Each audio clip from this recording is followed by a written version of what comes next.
ao anatintsika tsirairay avy. Samy manondrika ny lohantsika indray ary eritrereto fa tena eo alohanao Jesosy fa tsy lavitra izy dia hivavaka isika angataka indray ny fanahiny lehibe, angataka ny tanany mahagaga mba tena hitantana izao fotoana izao sy hiasa amintsika tsirairay avy. Samy mivavaka ary amin'ny anaran'i Jesosy Tompo. Rainay be fitiavanao, mbola mankasitraka anao eram-po eran-tsaina indray izay satria matsiaro lalandava ny fitiavanao matsiaro mandrakariva ny famindram-ponao.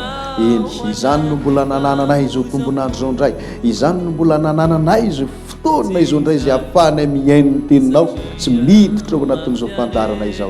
Eny, tsy manan-kambara aho, tsy manan-kalatra aho Tompo, fa miangavy sy mangataka aminao famindram-po, miangavy sy mangataka aminao fiantrana lehibe indrindra i Tompo, mba hiasa ao anatinay tsirairay avy.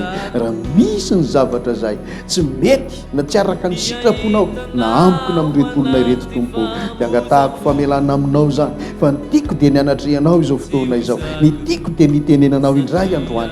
Izaho dia manolotra ny tenako sy ny vavako mba ho fitaovana hitorianao, hanambaranao ny famarinanao sy ny sitraponao, koa mitenena ianao, manambaraza sitrakao ninona Tompo, dia aoka ny fanahinao nampiteny ametraka ny teny tombolotra ianao ary hanositra indray ianao tahaka ny nanosoranao hatrizay sy nanosoranao ireo mpanomponao ihany koa ho feno hery, ho feno fahefana, ho feno nositra avy aminao ane izao fandaharana izao, ka ho tanteraka araka ny sitraponao, mitenena renao ary fenoy fahefanao ny teny izay aloaka ny vavaka eto Tompo, ambabo ny fony reto olona ireto ary izy koa dia vangio ka fenoy ny fanahinao masina, anaiky ny afatra izay hotoriana aminy, anaiky ny teny izay ambara aminy, ary na iza na iza ny manoloana anao ankehitriny, indrindra raha mivavaka aminao izy ho kasianao ane, ho fenonao ny herinao ane Tompo, ary ho fenonao ny vonina hitrao ihany koa, fa ny tena iriko dia ny anekeny fa afatra fahamarinana avy aminao izao hotoriana amin'izao.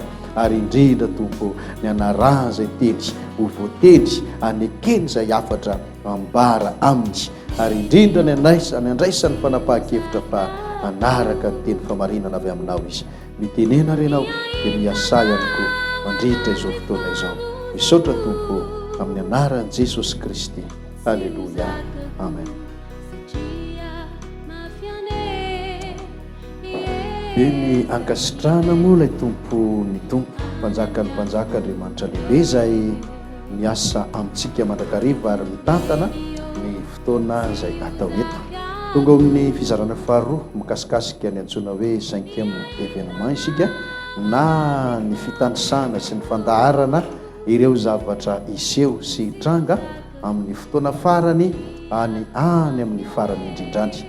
Ka dia tsy hanalavaresaka fa arositsika ary ny toen'izay fampianarana izay, ary mbola tiako ihany ny manamafy etona aloha tahaka n'izay niseho tamin'ny alatsinainy lasa teo, fa ny fampianarana rahantsika dia toy ny fampianarana iny fa fandarana efa vita tany aloha tany izy ity zany, zany hoe taona vitsivitsy lasa zay dia mety ho hafa ny sary, mety ho hafa ihany koa ny feo fa zao izay fampianarana enitsika eo dia izay ihany no tokony ho entiko eto, na dia atao hoe tsy amerina an'io sary io aza isika, dia io teny io sy ny tenin'Andriamanitra zato isan-jato ihany no tokony ho entintsika eto. Ka dia zao ary aleo mba miaino ampitiavana izay fampianarana izay isika, toy ny fampianarana na rahantsika teto, fa itoy amin'ireo fampianarana izay fananarana hatrany am-boalohany aloha isika, ary amin'ity androany ity zany no amaranantsika ny resaka mikasika ny andro ny Tompo rehetrarehetra.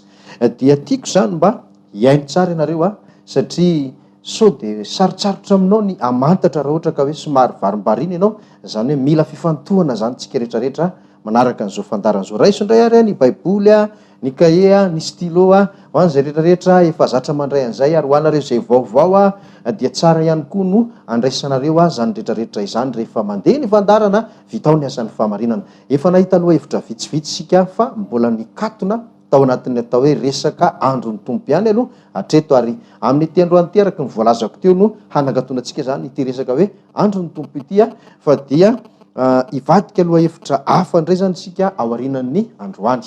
Ny zavatra hitantsika farany dia mombamomba ny hoe 5e événement na ny événement fahadimy. Ao anatin'ny événement fahadimy no tonga ny farany, dia rehefa novakina ny tenin'Andriamanitra nalahatra tsara ny zavatra hitranga dia ohatran'izao. Rehefa tapitra ny 4e événement izay tsinona fa loza fahenina na Armageddon ihany. Kristy sandoka manidina eny amin-drao lanitra, mitety firenena maro dia misandoka sy milaza ny tenany ho Kristy, dia mamitaka ny rehetrarehetra. Izay no drafitry ny devoly ho tanterahan'ny farany, fitaka farany ho ataony eto amin'izao tontolo izao. Maro no voafitana, ary Jesosy dia efa nanafatra mihitsy eo amin'ny Matteo 4:20 raha azo atao izy na ny olom-boafidy aza dia ho fitahiny. Ka dia hoy aho hoe mbola tsy tonga amin'izany tsika, dia ohatrany moramora aminao ny miteny sy mihevitra hoe iza moa nanaiko ho voafitaka izany. Fa rehefa tonga izany, tadidio tsara fa olombelona ary mahafitaka anao. Be dia be ngamitsika rehefa voafitaky ny olona, voasandoky ny olona, voasoloky ny olona, eritrereto amin'ny zavatra toy ireny no ahafahantsika mahita taratra hoe hainy devoly ve ny hamitaka anao sa tsy hainy. Ny fitandremana moa dia tsisy afa-tsy ny hoe mamantara ny sitrapony sy ny famarinany ary miorena amin'izany. Rehefa tapitra ny vanim-potoana niny 4e événement izany hoe tonga amin'ny fotoana farany isehony ilay Kristy sandoka, asa na aiza zany na aiza zany, dia manomboka ho avy amin'izay ny farany. Tsy hoe voatapitra nefa izay dia hoe ndray ny mpimasotsany tonga dia eo amin'irao an-lanitra eo Jesosy Kristy, fa mbola misy ireo ambaratonga zavatra tsy maintsy hitranga. Dia nazavaintsika teto araka ny voalazan'ny Baiboly hoe rehefa tapitra ny loza faha-enina ary dia ny loza faha-fito no manaraka an'iny. Ny loza faha-fito dia zavatra 5, le hoe helatra na tselatra, feo na varatra, kotrokorana, horohorontany, avandra vaventy. Ireo zany tsy maintsy miseho alohan'ny isehony Jesosy Kristy eny amin'irao lanitra. Izany hoe vao tapitra ny loza faha-enina, tapitra ny Armageddon, tapitra na hoe vanim-potoana farany isehon'ilay Kristy sandoka, dia ireo zavatra 5 ireo amin'izay no miseho. Loza faha-fito ireo. Kanefa ireo loza faha-fito ireo ihany, ireo zavatra 5 ireo dia manambara ihany koa hoe maneno na hoe tsofina ny trompetra farany. Rehefa maneno nefa ny trompetra farany dia midika izay any an-danitra any hoe tonga ny farany. Izany hoe ao anatin'ny vanim-potoana ny farany amin'izay, izay no maha 5e événement anazy. Dia rehefa mitrango ireo zavatra 5 ireo avandra vaventy ny farany. Io avandra io zany dia efa ohatrany efa maneho tandindona ihany ny zava-misy amintsika amin'izao fotoana izao, fa dia efa nisy avandra somary vaventivety ihany latsaka teto Antananarivo teto, dia maro moa ny zavatra simba sy potika tao anatin'izay zavatra izay. Ka tsy avelantsika ho any aloha le resaka fa zao. Rehefa tapitra zany ny avandra dia manomboka an'izay ny atao hoe famantarana lehibe. Ny famantarana lehibe dia tsy inona fa ny masoandro ho amaizina, ny volana tsy hazava, ny kintana iraraka, dia ny ranomasina irondrona, fa zany hoe tsy voavakintsika eto ny toko sy andinina iny. Dia reo indray natao hoe famantarana lehibe. Ny mahafamantarana lehibe azy dia famantarana zany ilazana hoe ho tonga Jesosy Kristy. Dia rehefa reo no mitranga, dia izao no tenin'Andriamanitra voalaza atao amin'ny Lioka 1:20. Vakitsika amin'ny anaran'i Jesosy zanak'Andriamanitra zany Lioka 1:20 dia ny andininy fa 7:20. Zany hoe vakina hatrany amin'ny andininy 5:20 ka hatramin'ny andininy 8:20 zany. Lioka 1:7, 1:20 azafady andininy 5:20 ka hatramin'ny andininy 8:20. Amin'ny anaran'i Jesosy zanak'Andriamanitra vakitsika le teny manao hoe ary isy famantarana eo amin'ny masoandro sy ny volana ary ny kintana. Ary etỳ ambonin'ny tany dia isy fahorian'ny firenena amin'ny fahaverezan-kevitra noho ny firondroan'ny ranomasina sy ny fanonjany. Ka ho reraka ny fon'ny olona noho ny fahatahorany sy ny fiandrasany izay zavatra ho tonga ambonin'ny tany, fa ny herin'ny lanitra dia hozongozonina. Ary amin'izany andro zany dia hita ny zanak'olona avy eo amin'ny rahona mikery sy voninahitra lehibe izy, ary raha vao miandoha zany zavatra izany dia miandrandra ka asan-drato ny lohanareo fa manakaiky ny fanavotana anareo. Isy famantarana zay le 5:20, isy famantarana eo amin'ny masoandro sy ny volana ary ny kintana. Io le fa nazavaiko hoe masoandro ho amazinina, volana tsy hazava, ny kintana iraraka. Ary etỳ ambonin'ny tany ozy dia isy fahorian'ny firenena amin'ny fahaverezan-kevitra noho ny firondroan'ny ranomasina. Zany hoe lasa mirondrona be zany ranomasina sy ny fanonjana ozy izy. Ka Ho an'ny olona ty ampovoantany tsy maharefy eo an-dranomasina, tsy mahita fanonjan-dranomasina, fa ny olona any amin'ny sisiny no mahita. Fa azo heverina amin'izany fotoana zany hoe na ny olona ty ampovoantany tsy mahita ranomasina azy, raha ny eto Madagasikara ny resahana dia hahare ranomasina midoboka ary horeraka ny fony. Horeraka ny fony. De zao matahotra ihany koa izy hoe inona ny zavatra ho tonga satria tsy ho tsony ny masoandro, tsisy volana tsony, tsisy kintana tsony. De zay le voalaza eto hoe matahotra ny fon'ny olona izy mieritreritra hoe inona zavatra ho tonga ambonin'ny tany. Dia ao anatin'izay zany de feno aizina zao tontolo zao. Tena maizina, na ny jiro elektrisitea rehefa tapaka daholo amin'izany, tsisy tsony. Tsisy tsony na taminga anazavana kely ary hita eto ambonin'ny tany amin'izay fotoana izay. De zao ao anatin'io aizina io de ozy ny tenin'Andriamanitra hoe amin'izany andro zany dia hahita ny zanak'olona avy amin'ny raona, avy eo amin'ny raona mikery sy voninahitra lehibe izy. Zay le teneniko hoe alohan'ny ahitana an'le zanak'olona, zay tsy iza fa Jesosy, de mitranga aloha le hoe masoandro sy volana ary kintana.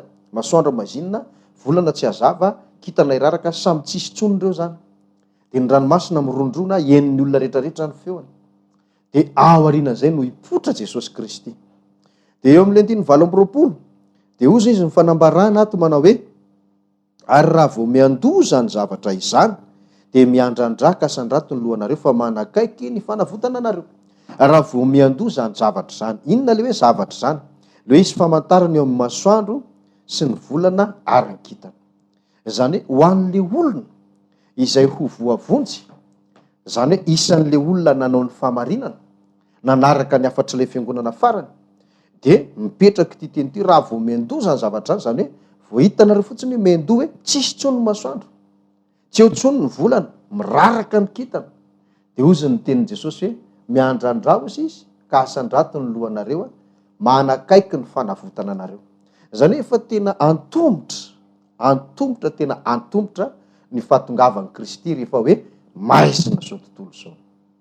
Ka zay napetrako aminao hoe reo ny filahatra ny zavatra hitranga, veriko indray mandeha, loza fahafito aloha, zavatra 5 ao anatiny. Iny loza fahafito mitondra zavatra 5 iny zay mifarana amin'ny atao hoe avandra vaventy, no atao hoe fiandohan'ny farany, na fanenon'ny trompetra farany, na fitsofana ny trompetra farany. De ao aorianan'ny fiandohan'ny farany ary de mipotra indray le hoe famantarana lehibe, le masoandro, volana, kintana. Dia ao aorianan'iny masoandro sy volana sy kintana iny ao anatin'ny aizina be, dia mipotra indray le hoe famantarana ny zanak'olona, milahatra tsara zany anatin'ny aizina zany famantarana ny zanak'olona, de le ohatry ny kintana anankiray mipotra avy eny antsinanana, me lehibe ary me manatona ny tany, me manatona ny tany. Zany no atao hoe famantarana ny zanak'olona. De rehefa tonga eo amin'ny raony iny de iny amin'izay zany le tena Jesosy Kristy. De inona zavatra hitranga ary rehefa tonga eo amin'ny raony eo Jesosy? Zay le zavatra ho ampianariko anao eto androany.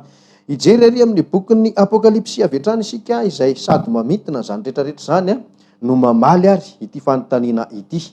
Apokalipsy 7:20 de ny andininy 1:20 ary no vakiko amin'ny anaran'i Jesosy zanak'Andriamanitra lehibe. Apokalipsy 7:20 andininy 1:20 dia vakina hatreny amin'ny andininy 9:20. Zao ary mivaky ny teny. Apokalipsy 7:20 andininy 1:20 ka hatramin'ny 9:20. Amin'ny anaran'i Jesosy Tompo, ary nahita ny lanitra voasokatra aho, ka indro nisy soavaly fotsy, ary izay mitaingina azy dia hatao hoe mahatoky sy marina, ary amin'ny fahamarinana no hitsarany sy hiadiny. Ary ny masony dia lelafo, ary tamin'ny lohany nisy diadema maro, ary izy manana anarana voasoratra izay tsy misy mahalala akory afa-tsy ny tenany ihany.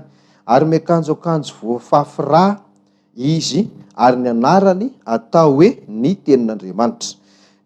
Ary ny tokony miaramila any an-danitra dia nanaraka azy, samy nitaingina soavaly fotsy sy ny akanjo rongony madinika sady fotsy no madio, ary ny sabatra maranitra mivoaka avy amin'ny vavany mba hamelezany ny firenena, ary izy anapaka azy amin'ny tehimby, ary izy no manitsaka ny famiazan'ny divay, ny firehetan'ny fahatezerin'Andriamanitra tsy toa. Inona moa no ambaran'izay tantara somary hafahafa zay ihany? Raha fitinina kely de hoe nahita lanitra voasokatra aho izy, Jaonina apôstôly io le nahita amin'ny bokin'ny apokalipsy rehetrarehetra. De rehefa misokatra ny lanitra dia inona zavatra hitany? Soavaly fotsy misy mitaingina. Le mitaingina azy dia atao hoe mahatoky sy marina. Zay no nahalalana azy, fa ny tena anarana tsy fantatra. Dia miakanjo izy amin'ny fahamarinana no itsarany sy ediny. Ny masony dia le lafo sy ny tsitsa sy ny sisa dia hoe misy anarana voasoratra izy ary tsisy mahalala akory afa-tsy ny tenany ihany. Io le toko hoe ny anarana zany dia tsy fantatra hoe iza na iza fa dia zao voasoratra io le anarana saingy tsy fantatra hoe iza ny vaky ny soratra io zany. Ny tenany ihany no mahalala anazy. Miakanjoakanjo voafafy izy ka ninona zany voatanisa ao dia aleo tsorina zany. Tsy iza izany fa ilay Kristy zanak'Andriamanitra velona nandesiny fahafatesana ka voalaza ny Baiboly hoe nakarina ho any an-danitra ary nipetraka eo an-tanana ankavanan'Andriamanitra. Jesosy Kristy io ka nidikany rehetrarehetra le soavaly fotsy, akanjo sy mitohy amin'le hoe tokony miaramila any an-danitra dia nanaraka azy dia nitaingina ka soavaly fotsy sy ny akanjo rongony madinika sady fotsy ny madio io zany dia midika hoe tany an-danitra tany dia misy fiomakomanana lehibe hoe handeha Jesosy Kristy ary ny miaramila any an-danitra manaraka azy avokoa. Ohatrohatr'izay no dikan'ity fahitany ty raha ohatra ka hoe adika. Any tsisy an'izany tena hoe soavaly zany fa ohatrany hoe bikabikany hoe andeha hiady, andeha hanafika dia ity ny kapiteny manaraka azy daholo miaramila. Ohatran'izay le zavatra ka ny ambaran'io dia tsy inona fa io zany dia tsy inona fa manambara le hoe miala any Jesosy Kristy. Miala any an-danitra zany Jesosy dia ho arahan'ny anjely rehetrarehetra. Ka isika nefa mahalala hoe ho aiza moa zany Jesosy zany raha hoe miala any an-danitra? Tsy ho aiza fa io zany le hoe ho avy sy ho tonga indray ety ambonin'ny tany izy. Dia izy le arahan'ny anjely rehetra io le hipotra eny amin'ny atsinanina ao anatin'ny aizana. Rehefa tonga le famantarana lehibe dia melehibe mazava ary rehefa hitan'ny masony olona dia fantatra hoe Jesosy Kristy arahan'ny anjely rehetra. Izay zany no dikan'ity zavatra ity. Ka apetraka fotsiny hoe aiza ho aiza amin'le tena vanim-potoana nazavaina teo zany no mitranga le hoe miala any Jesosy Kristy. Dia zao no marina. Le hoe miala any zany Jesosy dia manomboka eo amin'ny atao hoe fiandohan'ny farany. Zany hoe vita ny loza fahaenina dia mipetraka le teny hoe vita. Tsisy ninona andrasana intsony. Any an-danitra raha teo tsisy vavaka antenaina intsony satria vavaky ny olona efa niferana hoe tsisy intsony fibebahana ho azo ekena. Dia vita tanteraka ny zavatra rehetra. Miala any amin'izay Jesosy. Dia iny Jesosy miala any iny miraraka ny loza fahafito izay no atao hoe fiandohan'ny farany. Ka ao anatin'le fiandohan'ny farany iny zany le feo elatra kotroka horohorontany afandravaventy. Ao anatin'iny zany no tanteraka ty teny ty hoe miala any an-danitra Jesosy sy ny miaramilana. Dia aveo mitoy ny tantara vakitsika indray ny toy ny tantara ary rehefa hoe miala any izy dia zay le hoe fiandohan'ny farany. Dia aorian'ny fiandohan'ny farany moa hitantsika hoe famantarana lehibe le hoe masoandro sy volana ho maizina, kintana iraraka sy ny sisa. Dia toy izantsika indray ny andin'ny tsoratra masina manaraka. Ny andin'ny 12 moa tsy mivakiko fa ao zany milaza an'le hoe ny misy anarana voasoratra ozy amin'ny lambany mpanjakan'ny mpanjaka sy tompon'ny tompo. Vakiko ary zao ny andin'ny 17 amin'le apokalipsy toko 7 teo ihany. Andin'ny 17 hatrany amin'ny andin'ny 9 ihany. Apokalipsy toko 7 andin'ny 7 sy ny 8. Amin'ny anaran'i Jesosy zanak'Andriamanitra lehibe. Vakitsika indray ny tenin'Andriamanitra manao hoe ary hitako fa indro nisy anjely anankiray koa nitsangana teo amin'ny masoandro ary niantso tamin'ny feo mahery izy ka nanao tamin'ny voromanidina rehetra teo afovoan'ny habakabaka hoe avy ka miangona ho amin'ny fanasana lehibe n'Andriamanitra mba hinananareo nofon'ny mpanjaka sy ny nofon'ny mpifearivo sy ny nofon'ny mahery sy ny nofon'ny soavaly mba amin'izay mitaingina azy ary ny nofon'ny olona rehetra na andevo na tsy andevo na kely na lehibe. Zany hoe rehefa miala any Jesosy dia ny zavatra nitranga ity ambonin'ny tany ao anatin'iny fotoana hoe miala any iny Jesosy dia zao. Ity voasoratra amin'ny andin'ny 17 sy 8 ity. Zany hoe mandeha le zavatra dimy no zany le fiandohan'ny farany hoa. dia ity zany ny vanim-potoana ahitana farany ny masoandro sy iasan'ny masoandro farany eto ambonin'ny tany. Talohan'io zany dia nasaina nandoro ny olona tamin'ny afo le masoandro, zay no asa farany nataon'ny masoandro, ankoatran'ny hoe mahampanazavana azy aloha mbola eo ihany. Fa raha vao hoe vita le loza fahafito farany reny, farana amin'ny avandra vaventy, dia ity no asa farany ataon'ny masoandro sy ahitana farany masoandro. Inona le zavatra mitranga? Nisy anjely anankiray izy nitsangana teo ambonin'io masoandro io, dia niteny tamin'ny feo mahery ka nanao tamin'ny voromanidina rehetra teo afovoan'ny abakabaka. Zany hoe raha resina sary zany dia ohatran'ny hoe nitsangana teo ambonin'io masoandro io le anjely. Asa hoe ohatran'iza ny bikany, ohatran'iza ny endriny, ohatran'iza ny habeny, taky ny ahoana ny famirapiratana.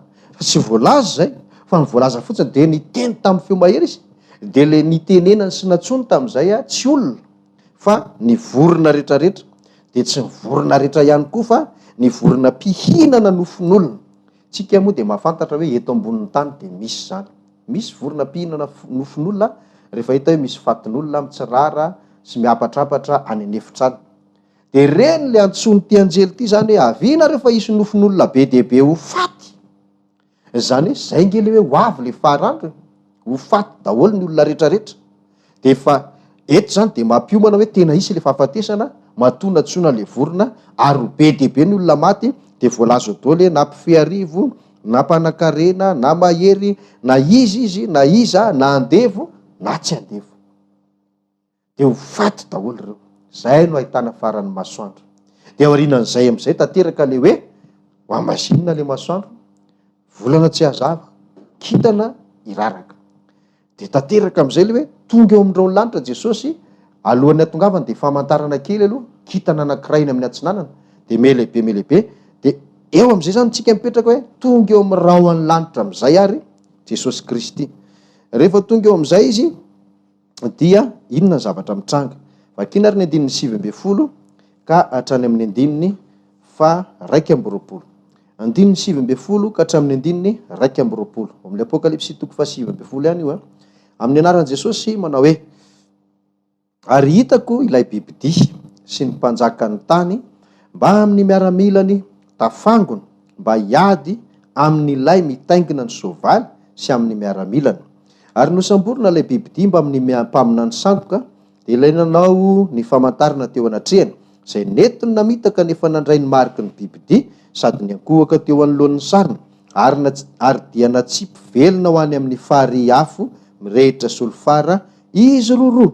Ary ny olona sisa dia matin'ny sabatra mivoaka avy amin'ny vavan'ilay mitaingina ny soavaly, ary ny vorona rehetra dia voky ny nofony. Ity zany ny zavatra hitranga ao anatin'ny atao hoe ny ora farany indrindra. Raha vao hitantsika zany hoe io le tena Jesosy Kristy eo amin'ireo lanitra io, le tena izy io, hoe tonga eo amin'ireo na le tena izy, dia ny zavatra mitranga dia zao le Kristy sandoka zany amin'io asa hoe aiza tsy fantatra. Fa ny marina dia zao, le fiavian'ilay tena Kristy dia hoe ny maso rehetra miara mahita daholo amin'ny vanim-potoana io. Fa le Kristy sandoka kosa dia any amin'izay toerana nisehony farany ihany, dia any ihany no mahita azy. Zany hoe raha raisitsika zay somary ampitaina dia raha ohatra ka hoe azonao vinavinaina dia afaka miandrandra kely ny lanitra ianao rehefa avy eo. Dia afaka mitodika ianao mena atsimo, mena avaratra, miakandrefana, miatsinanana. Dia ohatr'izay no jerenao amin'ny andro atanteraka n'ity zavatra ity. Dia rehefa mijery ny manodidina ianao na mitodika ariana, mitodika aiza, feno an'i Kristy sy ny voninahiny ary ny anjely rehetrarehetra io lanitra io. Tena hoe tsisy bangana kely ary, tsy mahita lanitra intsony ianao fa dia hoe voninahitry Kristy no manerana n'io lanitra rehetrarehetra io. Zany hoe tena mameno ny abakabaka sy ny lanitra rehetra izay hita sy takatry ny masontsika ny fahatongavan'i Jesosy Kristy, le tena izy. Le sandoka kosa nefa raha oharina amin'izay dia ohatran'ny hoe zavatra kely anankiray, ohatran'ny hoe bolongan zavatra kely anankiray, satria tsy hita sasany akory izy fa any amin'izay hipotrahany any no mahita anazy, dia ohatran'ny hoe ngeza be le anankiray mameno ny lanitra rehetra. Faran'izay kely le anankiray dia eo amin'izay ny tanteraka ity teny ty hoe nosamborona ilay biby ity mba amin'ny mpaminany sandoka. Iza moa i biby ity io? Tsy izany io fa ilay Kristy sandoky. Satria io lefa nazavaiko taminao tamintsika nanazava ny Aramageddona hoe ny biby ity ihany no ho lasa Kristy sandoka. De io le mpaminany le niaraka tam'leo namoaka fanahy maloto anankitelo araka ny resantsika tamin'ireny Aramageddona reny. De nosamborony reo. Izy tany amin'ny toerana nisehony farantany zany tsy tafidina tetỳ ambonin'ny tany tsony. Fa asa na aiza reny toerana isehony farany tsy fantatro zany. Tsy voalaza izany. De any am'izay isehony farany any izy nosamborona. Rehefa tonga le tena Jesosy eny amin'ny abakabaka eny zany izy mantsy manidina eny amin'ny abakabaka eny koa satria le misandoka hoe Kristy tonga eny amin'ny rao lanitra. De eny izy zany. De samborona de atao inona? Atsipy velona any amin'ny fary afo mirehitra solofara. Mbola ho hitantsika zany fary afo mirehitra solofara zany satria efa hiditra mikasika an'izay mihitsy koa ny programantsika zany atoato. De misaotra antsika rehetra ary nanam-paharetana hatramin'ny farany fiadanan'i Jesosy ene ho amintsika tsirairay avy. Voninahitra atolotra ho azy ary entanina ianao zany hanaraka ny toy ny fampianarantsika indray. Azadino zay dia mbola zavatra mahafinaritra heverina fa mahaliana ary indrindra mahasoa antsika rehetrarehetra no hoarahintsika eto indray ary amin'ny fandarana. Ny tiako amafisina ihany moa zany de zao hoe zay rehetrarehetra renao tao anatin'izay fampianarana izay de tsy zany namolavolany reny, tsy zany namorona ny reny zavatra tsy fantatro reny hatrany aloha tany fa rehefa nampianatra Jesosy de izy no nampahafantatra ny reny, nampahalala ny reny sy ny zavatra maro zavatra maro mbola hoentina amintsika eto ihany koa fa izay aloha no azo nentina ary tamin'ity androany ity ka ekeo arao fa izay manaiky an'izany tsy manaiky ahy akory fa manaiky an Jesosy. Izay mandà an'izany tsy izany laviny fa Jesosy Kristy. Raha misy ny mety ho fangataham-panazavana, raha misy na ihany koa etaetam-po tiana ifampiresahana aminay, efa misy numéro telefônina napetraka izany eto, misy ihany koa ny adresse mail azonareo ifandraisana amin'ny fandarana fa ny tiako tsindrina kely fotsiny